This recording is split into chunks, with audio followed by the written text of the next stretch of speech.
मंडळी नमस्ते.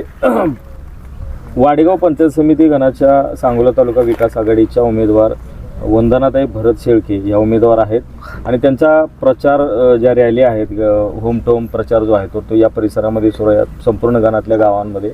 आणि त्यानिमित्तानं आज ते वाडेगावमध्ये होते. या ठिकाणी येण्याचं महत्त्वाचं कारण असं होते की हा जो संगम आहे तर खूप निसर्गरम्य परिसर आहे आणि या वाडेगाव पंचायत समिती गण आणि आजूबाजूच्या गावांमध्ये शेतकरी कामगार पक्ष, माजी आमदार दीपक आबा साळुंखे पाटील, स्वर्गीय भाई गणपतराव देशमुख यांच्या कर्तृत्वानं हा सगळा परिसर विकसित झालेला आहे. आणि त्याच निमित्तानं आज या उमेदवारांसोबत आपण चर्चा करतो आणि त्यासोबतच भरत अण्णा शेळके जे की निवृत्त सहाय्यक पोलीस आयुक्त राहिलेले आहेत, त्यांचे ते पती आहेत, तर तेही आपल्यासोबत आहेत. त्यांच्याकडून आपण जाणून घेऊया की या पंचायत समिती गणाच्या एकूण गणातल्या प्रचाराच्या अनुषंगानं त्यांची नेमकी काय ॲक्टिव्हिटी सुरू आहे. अण्णा नमस्ते. ताई नमस्ते. काय प्रचार कसा चाललाय? खूप छान. बरं सगळीकडे फिरताय तुम्ही, कारण या गणातल्या बऱ्याच गावांमध्ये आम्ही बघतोय की आपला प्रचार खूप ताकदीने चाललाय. काय प्रतिसाद कसा मिळतोय आपल्याला? ऍक्च्युली आम्ही 8 दिवस झालं प्रचाराला सुरुवात केली. प्रत्येकाच्या घरोघरी वाड्या वस्त्यांवर जाऊन आम्ही प्रत्येक घराघरामधून जाऊन प्रचार केलाय. तर खूप छान प्रतिसाद आहे आणि बऱ्याच समस्या पण आहेत लोकांच्या.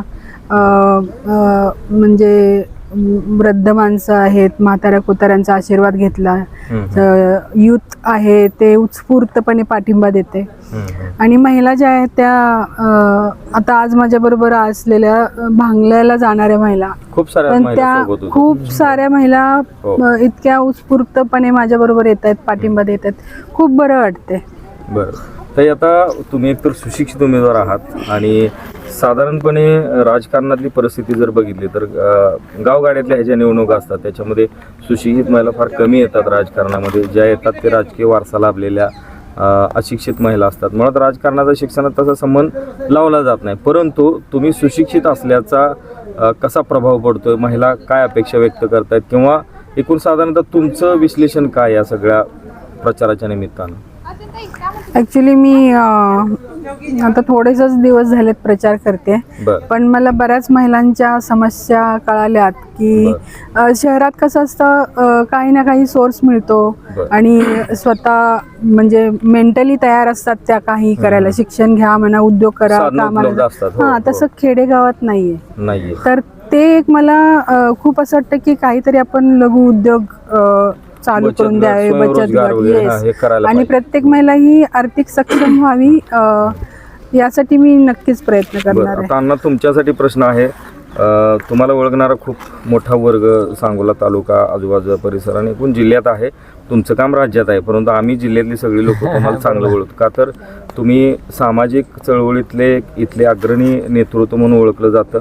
तुम्ही पोलीस क्षेत्रात जरी असलं तर तुमच्याकडे बघून वाटत नाही की तुम्ही पोलीस होता म्हणून. एवढा तुमचा स्वभाव निर्मळ, तुमच्या व्यक्तिमत्वात जी काही विचारधारा उतरलेली आहे, पुरोगामी विचारधारा, तर ह्या गोष्टी आम्ही सातत्याने सांगोल्याच्या इथल्या सगळ्या वातावरणात बघत आलो आहे. आता ज्या संघाच्या परिसरात आपण बसलो आहे, ताई म्हणजे तुमच्या पत्नी उमेदवार आहेत, तर तुमच्या घराण्याला राजकारणाला मला वाटत नाही की काय गंध असेल यापूर्वी.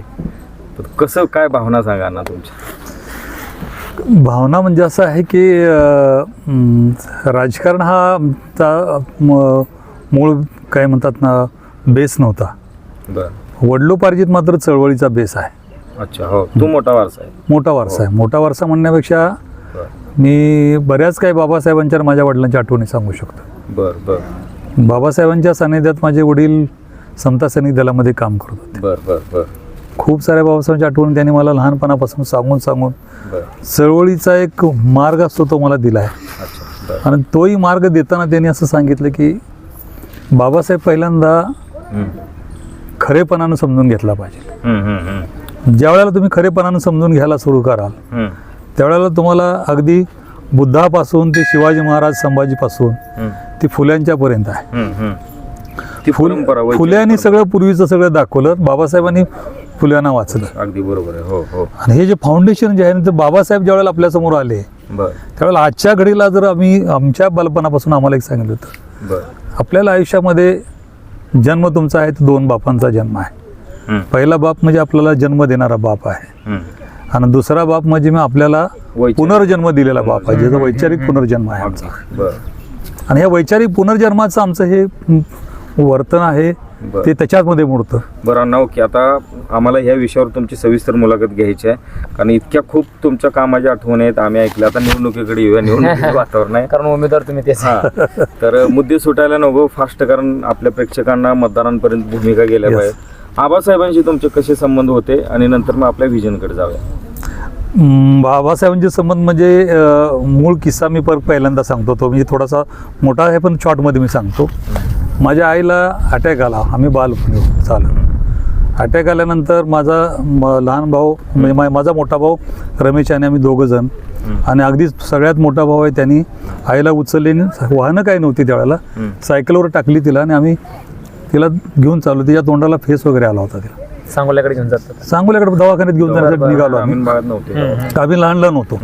आणि आईला धरून आम्ही रडत होतो. आई त्या कॅरियरवर बसवलं होतं तिला, पडू नये म्हणून आम्ही ती असं दोघांनी धरलेली, आणि मोठे भावचे हँडल धरून सायकल चालवत होते. आबासाहेब समोरून आले जीपनी, त्यांनी ते बघितलं आमचं सगळं, ते भारावून गेले, उतरले. काय झालं रे बाळानो, आम्ही पाया पडल्यासारखं केलो त्यांच्या, आमच्या आईला वाचवा, आईला आमच्या काही तर बरं होत नाही. हेच होय, हेच आलेलो. सुरुवात दवाखान्यात नेला आहे ना. बरं, म्हणजे संकटाच्या काळात ना आबासाहेबांचे संबंध आले. Yes. सुखासुखी नाही, कारण आजकाल राजकारणी लोकांबरोबर जातात वेगळ्या हेतून लोक, परंतु तुम्हाला त्या इतक्या संकटाच्या काळात आबासाहेबांनी पण हे सर, केलं आणि तुम्ही गांभीर्यपूर्वक आपल्याला गोष्ट आई वाचली, हम्म. आम्ही शिकलो, बरं म्हणून घडलो. वाचल्या आहे त्या सगळ्या. आई वाचली ना, आई वाचली. साहेबांनी मदत काय केली त्या सगळ्या ते प्रकारे? गाडी दिली त्यांनी, सांगितलं की हिला जिवंत करण्यासाठी जिथं जिथं घेऊन जाता येईल तिथे घेऊन जा. स्वतःची गाडी दिली. स्वतःची गाडी दिली. त्या काळात पायी चालत गेले ते आमदार साहेब. आमदार साहेब प्रचाराला पायी चालत गेले. बरं. मधल्या रस्त्याने असे ढेकळातनं पायी चालत गेले, पण आमच्या आईला त्यांनी वाचवलं. त्यात वाचवलं. सांगोल्याला नेलं, सांगोलच्या डॉक्टरने घेतले नाही, पंढरपूरला नेलं, पंढरपूरच्या डॉक्टरांनी तिला वाचवलं. आई जिवंत राहिली. आम्ही लहानाचे मोठे झालो. बरं. वडील नोकरीला होते. वडील सतत नोकरीमध्ये बिझी असल्या कारणानं आईकडेच आमचा सांभाळ होता. म्हणजे काळ एकदम मोठा आलेला होता, पण गणपताबामुळे हा यस, तेव्हापासून आम्ही गणपतराव आबांना विसरत नाही. पूर्वी पण त्यांचंच होतं वडिलोपार्जित, पण मी विसरू शकत नाही ते. बरोबर. तेव्हापासून वैयक्तिक नातं या माध्यमातून तेव्हापासून आमचं वैयक्तिक नातं आम्ही तासन तास आबासाहेबांच्यावर काढलेलं आहे. बरं अण्णा, साधारण आता तुम्ही पोलीस खात्यात गेलात, आता तुमची कारकिर्दी तर सगळ्या तालुक्याला माहिती आहे, सगळ्या गोष्टी इतकं धडाकेबाज तुम्ही, बऱ्याच जणांना तुम्ही ठोकले म्हणजे एन्काउंटर पण केले असं कानावर आले आमच्या. तो काय त्याच्यात ती सविस्तर वेगळी मुलाखत होऊ शकेल. येस, तुमचा सामाजिक जो चेहरा आहे तो लोकांना इथल्या जास्त माहित आहे, कारण मुंबईत तुम्ही कामाला असल्यामुळे इथं काय तसा विषय नव्हता.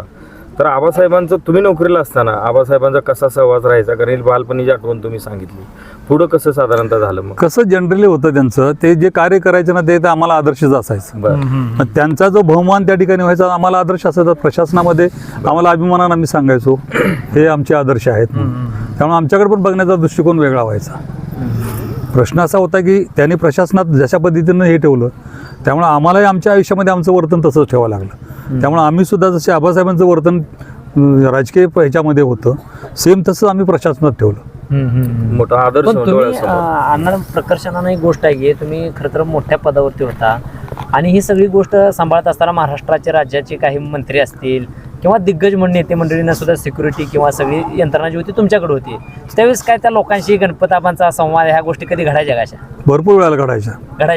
काय भरपूर सांगता एखादा किस्सा? माझा म्हणजे किस्सा सांगण्यापेक्षा आता बरेच काही राजकीय जे बदल व्हायचे आणि जे गोपनीय कामं असायची, त्यावेळेला पीओ म्हणून मी शरद पवार साहेबांच्याकडे असायचो. पवार साहेबांसोबत. बरं. तर त्या झालेल्या बैठकीच्या वेळेला मी साहेबांच्या सोबत असायचोच ना. त्यावेळेला घडलेल्या घडामोडी त्यावेळेला माझ्या सगळ्या कानावर असायच्याच. बरोबर. या सगळ्याच गोष्टी उघड बोलता येत नाहीत, पण गोपनीय जो कारभार असेल तो कारभार सगळ्या म्हणजे त्यांच्या हात घालतो अण्णा मी. हां. अलीकडच्या काळात वरिष्ठ पोलीस अधिकारी किंवा प्रशासनातले सगळेच अधिकारी रिटायरमेंट जवळ आले की पक्षाला चिटकतात.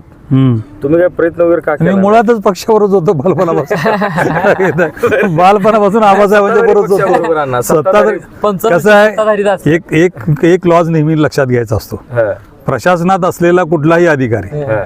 सत्तेवरती असलेल्या पक्षाच्या सोबत त्याला राहावंच लागतं एक प्रशासन खरं म्हणून. आहे, हो. सेम तसंच आहे. पण आपल्या स्वतःसाठीचा एक पक्ष जो आहे, विचार आणि विचारण पक्ष जो आहे, ज्याला मतदान आपल्याला करायचं, अच्छा. हा. तो पक्ष शेतकरी कामगार पक्षच नव्हता दुसरा तुम्ही कुठला. बाकीचा विचारच केला नाही मग? कधीच आयुष्यात विचारच नाही ना, झाला. आपण ज्या परिसरामध्ये बसलोय तर या परिसराला स्वर्गीय भाई गणपतराव देशमुख तथा आबासाहेबांचा खूप मोठा सहवास लाभलेला आहे. बाबासाहेबांचं या भागामध्ये, या गणामध्ये येणं जाणं असतं, वाडेगावला सातत्याने येतात. इथलं तुमचं निरीक्षण काय नेमकं? मी ज्यावेळेला हे निरीक्षण म्हणून मग एक थोडंसं उत्सुकता म्हणून जी माहिती घेतली त्यावेळेला मला असं कळालं की याच्या संगमाच्या संदर्भानं जे आबासाहेबांनी काम केलं ते प्राथमिकदृष्ट्या संगमाला सर्वांशी संपर्कानं जोडणं महत्त्वाचं वाटलं त्यांनी, म्हणून त्यांनी आबासाहेबांनी तो तिकडं पूल बांधलेला आहे. आपण कॅमेरामॅनला विनंती करूया, तो पूल आपण दाखवू प्रेक्षकांना. साधारणतः अण्णा तो पूल आबासाहेबांनी बांधलाय, बरोबर आहे? बरोबर आहे, आबासाहेबांनी खूप बांधला. म्हणजे मजबूत आणि मोठा पूल आहे रहदारीचा. त्याच्यामुळे बरं, या हां, पवित्र स्थानाचा बरं, पाणी असो नसो रहदारीच्या दळणवळणाच्या माध्यमातून संपर्काचं साधन चांगल्याच प्रकारे झालं. अच्छा, बरं. आणि येण्या जाण्याचे दळणवळणाचं साधन झालं त्या निवळ पुलाच्या ह्याच्यामुळं. आणि त्याचबरोबर मग इथं हे जे काय आता इथलं पाणी बिणी साठतं वगैरे बरं. त्याच्या खाली ते गाळ साठण्यामुळे त्याचं जे पाण्याची जी एवढी डेप्थ असायला हवी ती मिळत नव्हती, म्हणून गाळ काढण्यासाठी सुद्धा लाखो रुपये खर्च केलेले आहेत आबासाहेबांनी फंडातून, आबासाहेबांच्या फंडातून 5-5 लाखाचा फंड निधी देऊन हा गाळ काढून घेतलेला आहे.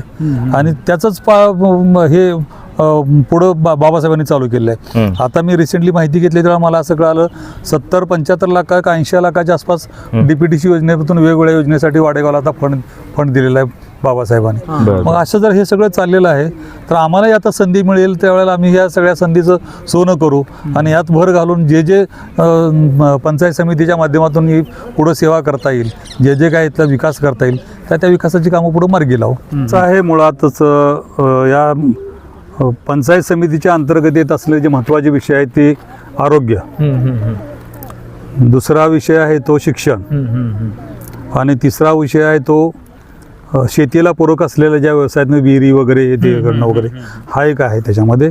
आणि त्याचबरोबर सगळ्यात महत्त्वाचा विषय आहे घरकुल. बरोबर आहे तुझं म्हणणं. वैयक्तिक आणि सार्वजनिक लाभाच्या गोष्टी आहेत. या ठिकाणी याचा अर्थच असा होतो की हे सगळ्या गोष्टी ज्या अंतर्गत येतात त्या सर्वसामान्यांच्यासाठी गरजेच्या असतात. सर्वसामान्य लोकाला तुम्ही चांगल्यात चांगल्या दर्जाचं जर आरोग्य देण्याचा जर प्रयत्न केला तर निश्चितपणे त्याच्या आरोग्याच्या साठी म्हणून आपण केलेल्या कामामुळं त्यांच्या बाकीच्या सगळ्या जीवनावरती चांगला त्याचा परिणाम होतो.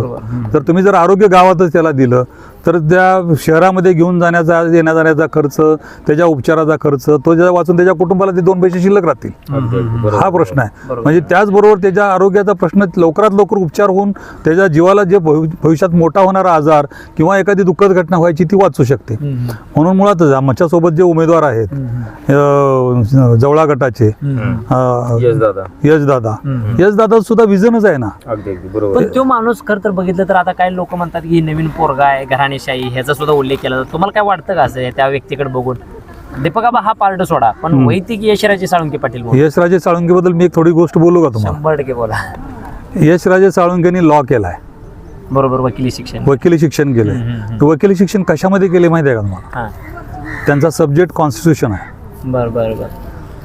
त्यांनी तिथं घेतलं यामुळं, म्हणजे जर खरोखरच शिवरायांचं लोकराज्य आणि रयतेचं राज्य जर आणायचं असेल तर संविधान वाचलं पाहिजे. आणि संविधानावरती तुम्हाला अभ्यास करायचा असेल तर मग निश्चितपणे तुम्ही लोकशाहीचा पूरक आहात, लोकशाहीला पोषक वातावरण तुमच्यासाठी आहे. मला त्याच्यामध्ये दुसरा प्रश्न असा आहे ते सुद्धा कशी क्वालिटी असावी हे त्याला बंद करायला सांगते. त्याच्या सुद्धा परिस्थिती अशी असली पाहिजे की त्यांनी तो कॉन्स्टिट्यूशन विषय निवडला, परंतु प्रॅक्टिस करण्यासाठी सुप्रीम कोर्ट निवडलं आणि सुप्रीम कोर्टमध्ये ते राम जेठमलांचे चिरंजीव महेश जेठमलांकडून त्यांनी प्रॅक्टिस केलेली आहे. देशातले नामवंत वकील आहे. आणि नुसतेच भरपूर फी आहे वगैरे सगळं काय असू द्या, ठीक आहे. त्याच्या पुढचं मी सांगेन, नुसती त्यांच्यासमोर प्रॅक्टिस नाही केली त्यांनी, ती प्रॅक्टिस करत करत त्यांनी संसदेच्या सभागृहात जाऊन कॉन्स्टिट्यूशनच्या डिबेट ऐकलेल्या आहेत त्यांनी. आणि त्या डिबेट्स आणि त्याचा असा त्यांनी दुय्यम तडीचा स्टडी केला. प्रॅक्टिकल काय असायला हवं आणि ॲक्च्युली न्यायालयात काय आलं असावं, घटनापीठाच्या समोर होत असलेले संवाद, स्टडी आणि रिअल संसदेत होत असलेली स्टडी याचा त्याने अभ्यास करून मग ते निवडलं आहे.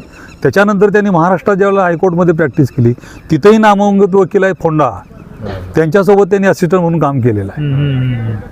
म्हणजे हे एवढं सोपं नाही आहे. पण ही इतका विद्वान पोरगा आहे. त्याच्या पुढचं आणखी सांगतो की एक त्याचं एवढं सगळं करून त्यांचं आता जे पुढचं प्रशिक्षण ते बॅरिस्टर व्हायला झाले होते लंडन मध्ये. हो. बरोबर. आणि ते बॅरिस्टर होण्यासाठी लंडनला चालले होते.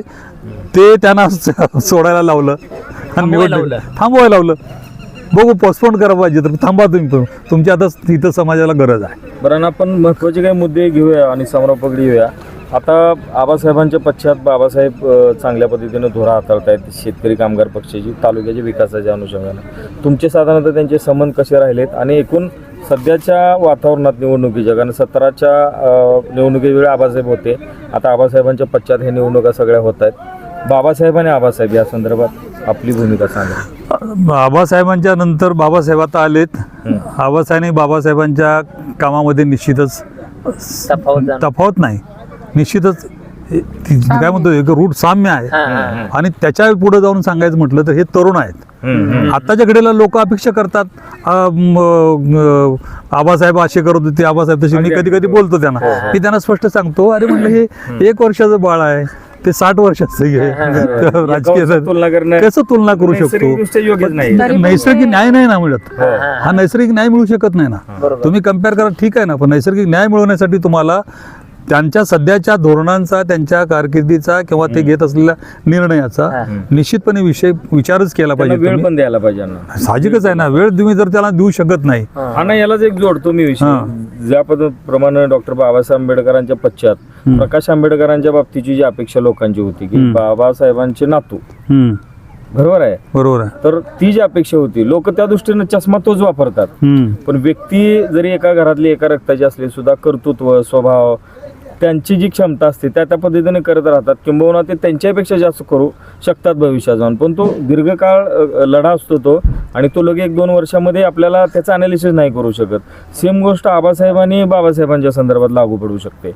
आणि आबासाहेबांनी 60 वर्ष तपश्चर्या केली, इतकं मोठं उभा केलं इथल्या सामाजिक याच्यामध्ये. आणि बाबासाहेबांकडून एका वर्षात जर तो चष्मा लावून जर बघत असतील लोक, तर ते तुम्हाला काय वाटतं? म्हणजे चुकीचं असू शकतं ना. नेहमी एक लक्षात बरोबर आहे, नाही अपेक्षा असू द्या, मान्य करतो. इव्हन बाळासाहेब आंबेडकरांबद्दल अपेक्षा लोकांच्या आहेत, आता बाबासाहेबांच्या बद्दल पण अपेक्षा लोकांच्या आहेत. नेहमी एक लक्षात घ्या, स्वातंत्र्य आपल्याला ज्या काळात मिळालं त्या काळात देशाची असलेली परिस्थिती, तो काळ, त्यावेळची भौगोलिक परिस्थिती आणि इंग्रजांनी इथं सोडून दिलेलं स्ट्रक्चर, आणि त्यानंतर आतापर्यंत ज्या भौगोलिक परिस्थितीनुसार आतापर्यंत जे आलेलं स्ट्रक्चर आहे, त्यांनी त्या काळात संघर्ष केला ना, त्यांचे विषय वेगळे होते ना, त्याने ते विजन पुतपर्यंत आणलंच ना. त्यामुळे त्या काळातल्या संघर्ष पाहून ते त्या काळात उच्चच होते.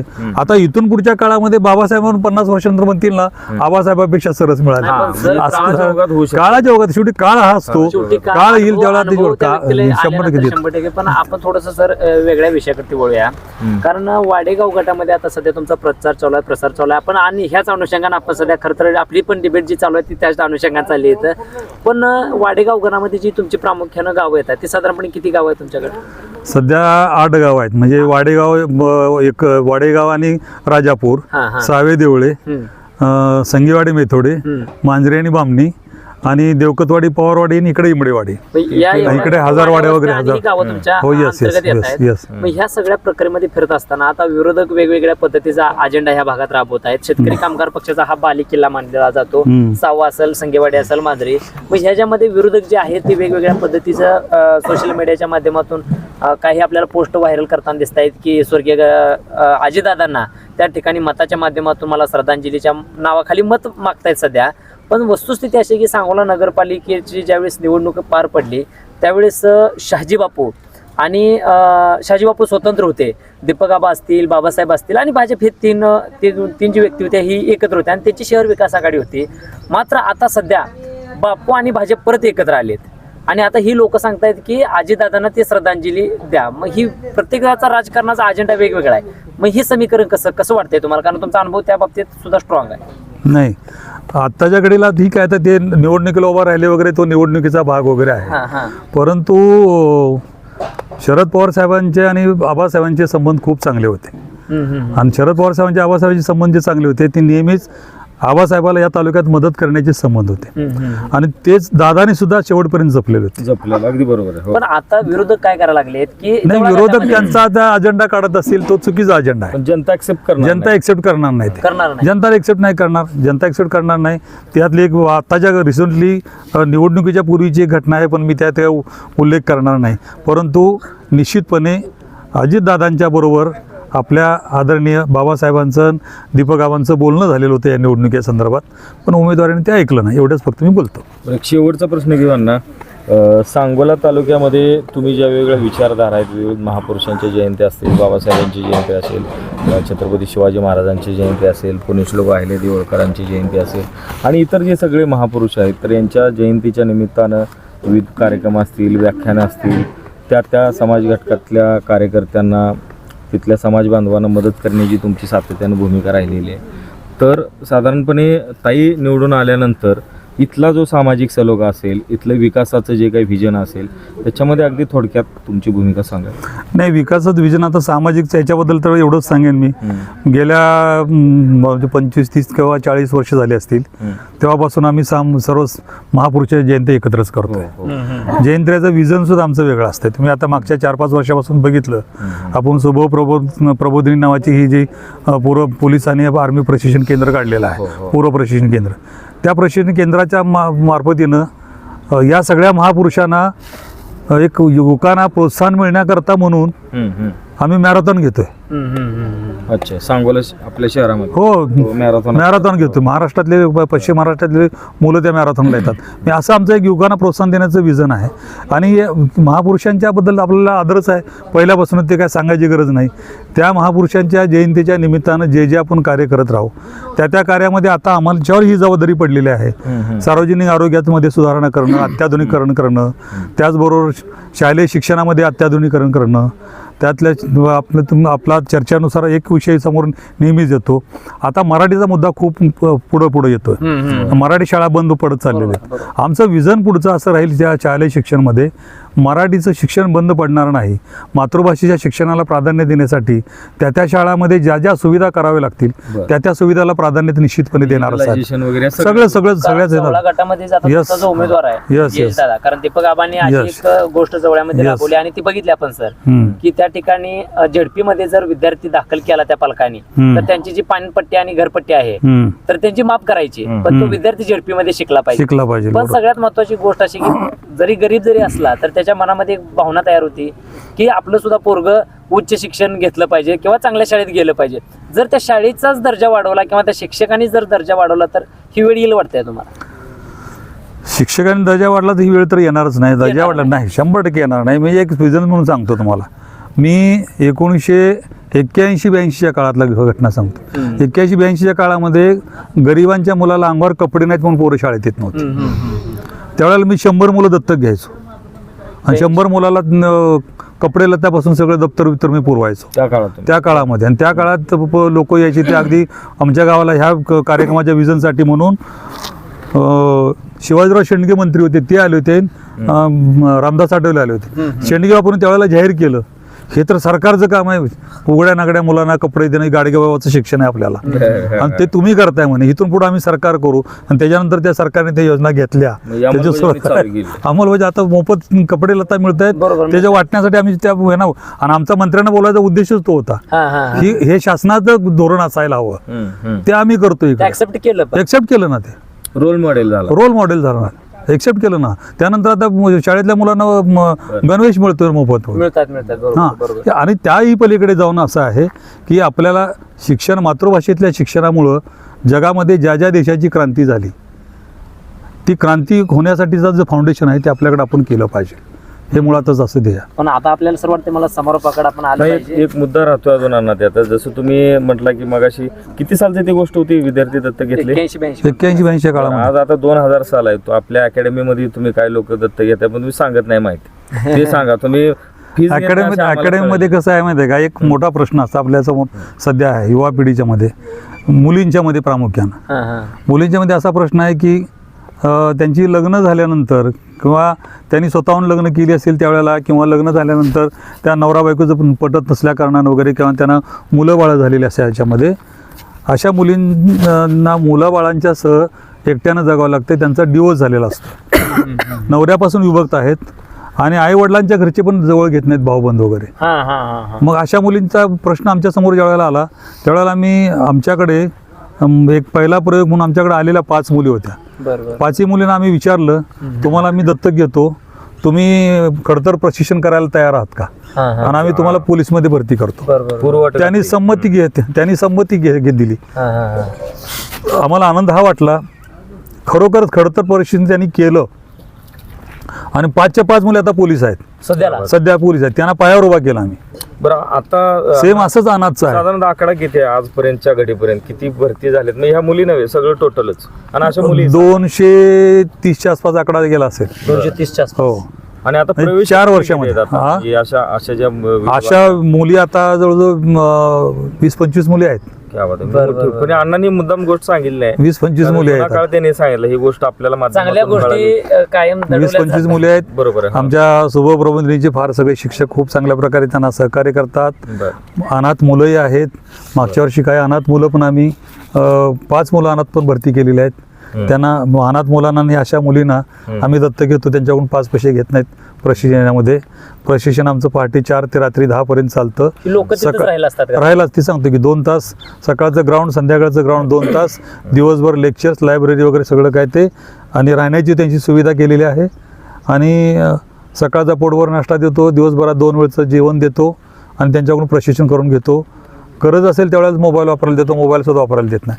खडतर म्हणजे खडतरच प्रशिक्षण. ओके, तर ताईंना एक शेवटचा प्रश्न करू. उमेदवार ताई, गुलाल 9 तारखेला तुम्ही लावाल असं दिसेल का आम्हाला? नक्कीच, कारण आम्ही तसा प्रयत्न करतोय. दिवस रात्र 18 तास साहेब पण आणि मी पण खूप कष्ट घेतो. साहेबांचा मित्रपर एवढा मोठा आहे आणि तुमच्या आता सगळ्या मैत्रिणी, भगिनी, इथल्या मतदार, कार्यकर्त्या, शेतकरी कामगार पक्षाचं मोठं खूप प्राबल्य, चांगलं सहकार्य मिळते. खूपच चांगलं सहकार्य मिळते. म्हणजे मला असं वाटलं पण नव्हतं की मला एवढा उत्स्फूर्तपणे प्रतिसाद मिळेल. ऍक्च्युली म्हाताऱ्या कोताऱ्यांपासून लहान मुलं सुद्धा चॉकलेट आमच्या बरोबर वाटत फिरतात लहान मुलांना. शेळके साहेब तसे नोकरीला जरी सोलापूर, मुंबईत असले किंवा वेगळ्या जिल्ह्यांमध्ये, तर ते यायचे सांगोल्यात. आणि ताई नाळ तोडली नव्हती मी एकटे, त्यामुळे शहरी म्हणताच येणार नाही. समारोपाकडे येऊया. तर मंडळी, सांगोला तालुक्यातल्या ह्या सगळ्या निवडणुकीच्या अनुषंगानं वाडेगाव पंचायत समिती गणावर शेतकरी कामगार पक्षाचा झेंडा फडकेल असा अंदाज साधारणतः सगळीकडे बांधला जातोय. आणि त्याच निमित्तानं आज वंदनाताईंशी आपण चर्चा केली. खरं तर मंडळी, भरत अण्णा शेळके यांचं आणि स्वर्गीय भाई गणपतराव देशमुखांचं जो जुनं नातं होतं, आणि ते नातं असण्याचं महत्त्वाचं कारण म्हणजे कारण त्यांनी त्यांच्या वक्तव्यामध्ये सांगितलं की बाबा सत्तेत, म्हणजे पोलीस पदावर असताना सुद्धा सत्ताधारी इतर कुठलेही पक्ष किंवा विचारधारा सोडून फक्त तडजोडीची भूमिका ठेवून कधीही गेलो नाही. स्वर्गीय आबासाहेबांच्या विचारांसोबत एकनिष्ठ राहिलो. आणि त्यातली महत्त्वाची नाळ अशी होती ती म्हणजे शिवशाहू फुले आंबेडकरी विचार. आणि याच विचाराला धरून वंदनाताई शेळके अर्थात त्यांच्या पत्नी या वाडेगाव पंचायत समिती गणामध्ये शेकाप अर्थात सांगोला तालुका विकास आघाडीकडून उमेदवारी करतात. त्यांना विश्वास आहे की येत्या 9 तारखेला या वाडेगाव पंचायत समिती गणावर हा सांगोला तालुका विकास आघाडीचा झेंडा फडकेल. आपण इथं थांबूया. धन्यवाद. आपण सांगोला पॉलिटिक्स हे यूट्यूब चॅनल जर पहिल्यांदा पाहत असाल तर नक्की सबस्क्राईब करा आणि तालुक्यातील प्रत्येक बातम्या, ताज्या घडामोडी काही क्षणात जाणून घ्या.